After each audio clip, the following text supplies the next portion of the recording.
Hi everybody, it's Mr. McKeever here, another weekend lecture series. I just want to give you guys a heads up. This is one of the more ridiculous picture montages that I've ever come up with, so I apologize ahead of time. I hope you enjoy it, and if you don't, just complain about it behind my back. Alright, so we will pick up where we left off in class, and that is this whole idea of conservatism spreading. And what we will see is the creation of this concert of Europe after the Congress of Vienna. It's something we kind of already briefly talked about before, but it's a very informal set of discussions between the major powers of Europe, particularly those in the Quadruple Alliance, that being Britain, Russia, Prussia, and Austria, to control the spread of originally French nationalism and French aggression, but reality is they're going to use it instead to kind of push the envelope of conservatism farther across Europe. And this is going to be used to kind of control the movements that are going to embrace liberalism, nationalism wherever they can. So we will see the European powers kind of flexing their muscles in places where they're trying to stomp out these ideas that they're trying to prevent from overriding Europe.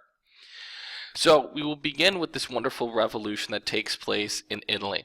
What we have, folks, is a situation where liberalism is going to spread to the Kingdom of Two Sicilies, which is a second-rate power in Europe at this point. We kind of haven't really talked about it all that much, but it's a power that's directly related to Austria, as Austria and Metternich in particular have been trying to get control of the Italian peninsula now for about 200 years.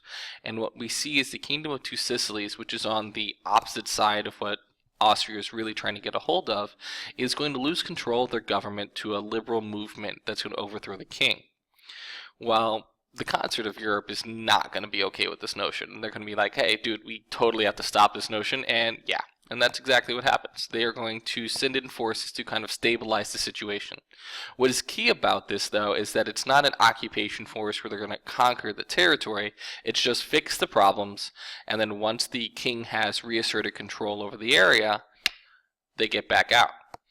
And this is going to be a huge transition in how the European powers work from here on out, because what we're going to see is instead of trying to conquer people for territory or for domination, we're going to see this desire to kind of maintain the status quo, especially when it comes to territory in Europe. We'll see this also break out in Spain, when King Ferdinand VII of Spain promises his people a new constitution, doesn't give it to them, and instead the people will revolt against him. The European powers will again team together, try to figure out what to do, and what ends up happening is actually France, who's back on the good graces of the European powers, will send an army into Spain to stabilize the situation for the Spanish king, not to conquer it, but to put Ferdinand back on the throne, because this whole idea of liberalism and nationalism has to be stopped at all costs, except when things start to change. So no revolution in Spain. Isn't gonna happen. No way, Jose. Funny story, Full House, great show back in the 90s. Let's talk about an entirely new scenario. We have avoided Greece for the most part in this entire class, because for the most part, Greece has been dominated by the Ottoman Empire, that kind of not European but kind of European power that most of the Europeans don't trust, but in reality hasn't really been a big threat for them for the last 200 or 300 years. Well, what we will see is a rise of a nationalist movement in Greece to break away from the Ottoman Empire. And first thing that pops into our head is we assume that the powers of Europe, those conservative leaders, are going to help Greece put things back in order and allow the Ottoman Empire to maintain control. But this isn't the case, because we're kind of playing with new leadership now. In England, the guy who'd been running the show, Lord Castlereagh, he is actually going to be gone because he actually commits suicide because he has a nervous breakdown from all the stress of his job. And when this happens, the new Prime Minister of Britain wants nothing to do with kind of maintaining international affairs like this, and he's much more focused on improving things within Britain itself.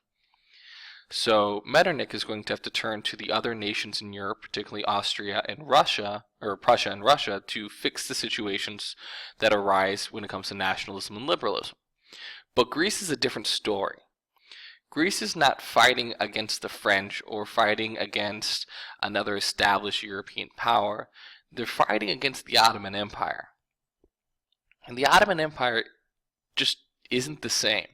And the European powers have for a while now wanted to chip away at different pieces of the Ottoman Empire. So when the Ottomans will come to the concert of Europe and ask for help, their response is, interesting, but no. We will not help you. Good luck. Greece is going to build this huge nationalist movement. People from around Europe are going to jump in, and Greece is going to become its own free country. And this is only going to spiral out of control for the Ottoman Empire, because the next step, we're also going to see the Serbians, who are extraordinarily close to Greece, see the success of the Greek independent movement, and be like, dude, we want to be independent free. We want everyone gone. We have this like Slavic personality that we totally love. And they're going to attempt to break away from the Ottoman Empire. And again, the concert of Europe just goes, interesting, not helping you.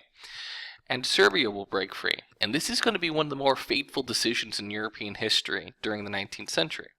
Because Serbia is going to play a major role in what happens from here on out.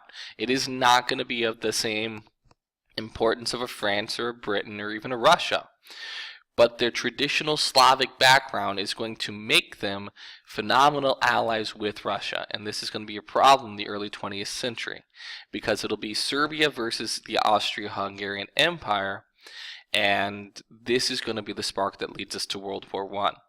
So who knows what would have happened if the concert of Europe actually kept to conservatism in Europe.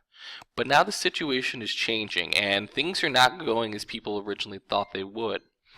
The ideas of liberalism, nationalism were spreading, but they're almost being used to the advantage of the major powers in Europe if politically it serves their advantage. So what we see with Greece and Serbia was that the European powers were using these movements to weaken the Ottoman Empire. We're also going to see this in Latin America, where the major European powers are going to use these movements to weaken Spain. Because when we look at the New World as it was laid out in the early 1800s, Spain had everything.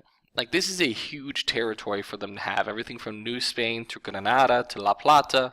This is a massive undertaking that they've been able to maintain. Well, the European powers, particularly the British, are going to use this as an opportunity to push away some of this territory away from Spain so that they can trade with it more.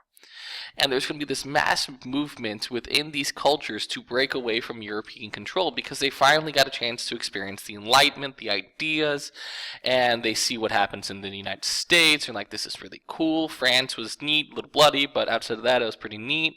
So now there's going to be a push to eliminate European control in the New World.